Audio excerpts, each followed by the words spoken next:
এহসান বলছিলাম, তাহলে এহসান একটা স্তর হচ্ছে ফরজ, জি। আর একটা স্তর হচ্ছে অমিনুল এহসানুল মুস্তাহাব, উত্তম এহসান, করলে ভালো, না করলে কোনো অসুবিধা নেই, জি। করলে ভালো, না করলে কোনো অসুবিধা নেই। হ্যাঁ, বন্ধু বান্ধব এসছে, চলেন একটু চা খাইয়ে দিই, ফরজ? কোনো ফরজ নেই। হ্যাঁ, আপনাদেরকে ইসলামিক সেন্টার খাওয়াই দিচ্ছে, এহসান করছে, ফরজ? কোনো ফরজ নাই, পারলে করলো, না হলে মুস্তাহাব কাজ, জি, তাই না? মাঝে মধ্যে কাউকে দাওয়াত খাওয়াচ্ছেন, ফরজ? না, কোনো ফরজ নাই, জি, এহসান। এ মুস্তাহাব এহসান হচ্ছে যে কারো উপকার করা, কারো সহযোগিতা করা, যথাসাধ্য, যে যতটা পারছেন, যে কোনো রকমের এহসান করছেন। কাউকে একটু রাস্তা দেখিয়ে দিলেন, ফরজ? না, ফরজ নাই। রাস্তা দেখে দিলেন, সাদাকা হইলো, না কি হলো, এহসান করলেন, জি, সবের কাজ করলেন, ফরজ নাই। তবে যদি জানা থাকে অবশ্যই চেষ্টা করবে, হ্যাঁ, যথাসাধ্য। তো এই হচ্ছে এহসান। এহসানের অনেক উপকার আছে, মানুষের যদি উপকার করেন তো অনেক উপকার আছে। এই উপকারের দিকগুলি শোনেন, কারণ অনেকেই কিন্তু স্বার্থ ছাড়া উপকার করতে চায় না। আজকালকার মানুষই হয়ে যায় এরকম, স্বার্থ ছাড়া কোনো উপকারই করতে চায় না। একে একটু হেল্প করে আমার লাভ কি? যদি বলেন চলেন ভাই, আপনি তো যাচ্ছেন, আমাকে একটু ঠেলেন, ছেড়ে দিবেন, ওকে 2 মিনিট রাস্তা থেকে ভিতরে ঢুকতে হবে না, হয়তো রাস্তাতে একটু থামাইতে হবে, গাড়িটাতে নামাইতে হবে, যাবে খবর উঠাইবে না, কারণ ওর সাথে খাতির নেই, কথা বোঝা গেছে? বা ওর কাছ থেকে কোনো স্বার্থ নেই, কিন্তু আরেকজনের সাথে স্বার্থ আছে, যাবে খবর, নিজে তার টার্গেট, আর ওর বন্ধু যার সাথে স্বার্থ জড়িত সে যাবে 91, কোথায়, কোন দিকে যাবে, হ্যাঁ, কোন দিক থেকে কোন দিক, 10 কিলোমিটার অতিরিক্ত, 20 কিলোমিটার অতিরিক্ত যেতে অসুবিধা না ভাই, আপনাকে পৌঁছেই তারপর বাসা যাব। কত যে হিতাকাঙ্ক্ষী আর কত যে পরোপকারী, তো আল্লাহ তো অন্তর্যামী, ভালো বুঝছেন যে এই লোকের মদত করতে 10 কিলোমিটার গেলে আর একে রাস্তায় ছাড়তে হবে, তো না না না না ভাই, সময় নেই, সময় নেই, আমি অন্য দিক দিয়ে যাবো, কত রকমের কথা। এসব আমরা মাঝে মধ্যে কিন্তু শুনি, আর শোনার পরে ওই লোকগুলোকে চিনি, যে বুঝি যে কেমন উপকার হইল। যার সাথে ঘনিষ্ঠ বন্ধুত্ব আছে তার জন্য সবকিছু কোরবানি করতে রাজি। রাত 12টায় ভাই এয়ারপোর্ট, বলছে অসুবিধা না, আমি তো যাবো, আর কাউকে বলিয়েন না, আর কাউকে বলিয়েন না, বলছে আমার কোম্পানির গাড়ি আছে, ছেড়ে দেবে, বলছে না না না না, খবরদার, বাদ দেন, মানা করতেন, নিষেধ করতেন, আমি যাবো। আর একজন বলছে ভাই আপনি তো যাবেন, ওইদিকে চলেন, একটু আমাকে 3 কিলোমিটার এদিকে একটু ছেড়ে দিন তো, বলছে না ভাই, সময় নেই, সময় নেই। কিসের জন্য? স্বার্থ ফুরিয়ে গেছে, স্বার্থ নেই, সেই জন্য। ওর সাথে স্বার্থ নেই, এর সাথে স্বার্থ আছে, যে কোনো স্বার্থ থাক না কেন, সে অন্তরের ভালোবাসার স্বার্থ। এই ভালোবাসা ইসলাম চাই না, এই ভালোবাসা ইসলাম চাই না। ভালোবাসা মুসলিম হিসাবে সবাইকে ভালোবাসতে হবে, ইসলামের খাতিরে, দিন তাকওয়ার খাতিরে ভালোবাসতে হবে। তাকওয়ার খাতিরে আমার কাছে সবাই সবার, যার যত তাকওয়া সে আমার কাছে প্রিয়, এইটা হইতে হবে, এই মাপকাঠি হইতে হবে। কে কোথাকার ওটা দেখার বিষয় নেই, যেটা আমার ডিস্ট্রিক্টের, হ্যাঁ, এর সাথে অনেক দিনের খাতির, কিচ্ছু না, ওইসব কিচ্ছু না। এর সাথে পরিচয় আছে, এর সাথে পরিচয় নেই, অপরিচিত লোকে গাড়িতে উঠাবো না, ভয় নেই ভাই, দিনই ভাই ইসলামিক সেন্টার আছে, ভয় কিসের আছে? ভয় থাকলে একটা আলাদা কথা, বুঝতে পারছেন না?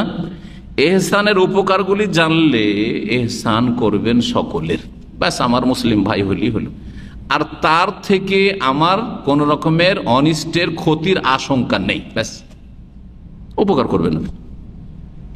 উপকার করে সে আমার উপকার আসবে না আসবে, পরে কি করবে না করবে দেখার বিষয় নেই, আল্লাহ আপনার উপকার করবেন।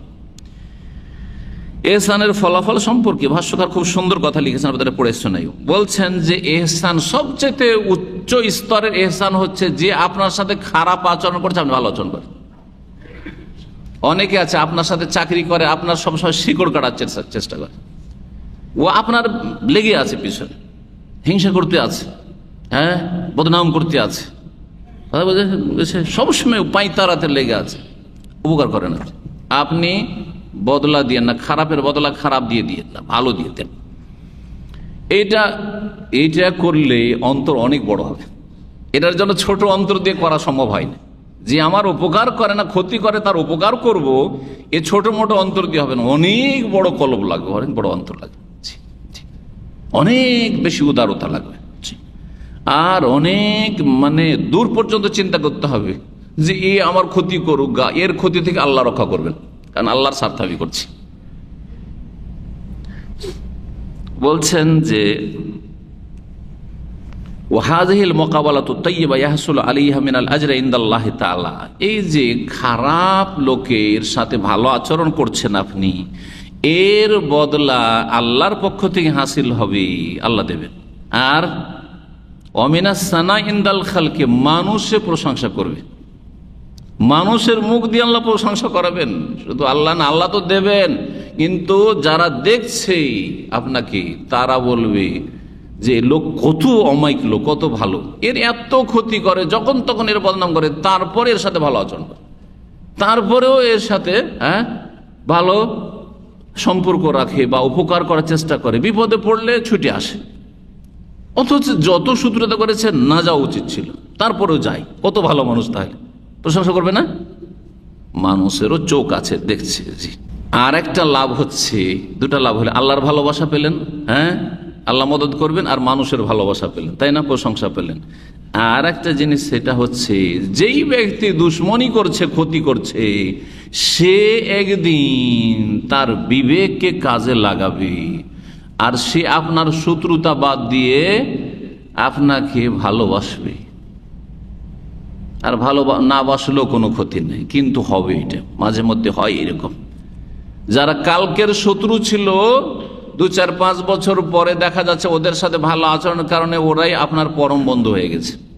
কোরআনের ভাষায় আল্লাহ বলেছে, ফাইজাল্লাযী ওয়ালা তাস্তাউইল হাসানাতু ওয়ালা সাইয়্যা, ভালো আর মন্দ সমান নয়, ভালো আর মন্দ সমান নয়, ভালো ভালো, মন্দ মন্দ। ইদফা বিল্লাতি হি আহসান, সুতরাং বেশি ভালো দিয়ে মন্দকে দূর করো। শুধু ভালো দিয়ে দূর করতে বলেননি, বেশি ভালো দিয়ে মন্দকে দূর করো। তাহলে হবে কি, লাভ কি? এই লাভটি আল্লাহ কোরআনে কারীমের সূরা ফুসসিলাতে বলেছেন, ফাইজাল্লাযী বাইনাকা ওয়া বাইনাহু আদাওয়া, তোমার মাঝে আর ওর মাঝে যদি শত্রুতা থাকে, দুশমনী থাকে, সে ক্ষতি করছিল, কান্নাহু ওয়ালিয়ুন হামিম, এক সময় আসবে সে তোমার অন্তরঙ্গ বন্ধু হবে। জি, কিন্তু এই কাজটি সবাই করতে পারে না, এটা আল্লাহ বলছেন, ওমা ইউলাক্কাহা ইল্লাল্লাযিনা সাবারু, এই কাজটি তার দ্বারাই সম্ভব যে অত্যন্ত ধৈর্যশীল। ধৈর্য ধরতে হবে, ধৈর্য যারা হলে পারবেন না আপনি। আল্লাহ যেন তৌফিক দান করে। ওমা ইউলাক্কাহা ইল্লা যু হাযিন আযীম, আর যাকে আল্লাহ বড় পুরস্কারের অংশ দেবেন তার দ্বারাই সম্ভব। যার নসিব আল্লাহ বড় মহাপুরস্কার রেখেছেন, তার দ্বারাই ক্ষতিকারীর ভালো করা সম্ভব। যে ক্ষতি করে তার, যে অপকার করে তার উপকার করা সম্ভব। আর যারা ভালো আচরণ করে বা ভালো ব্যবহার করে মানুষের সাথে,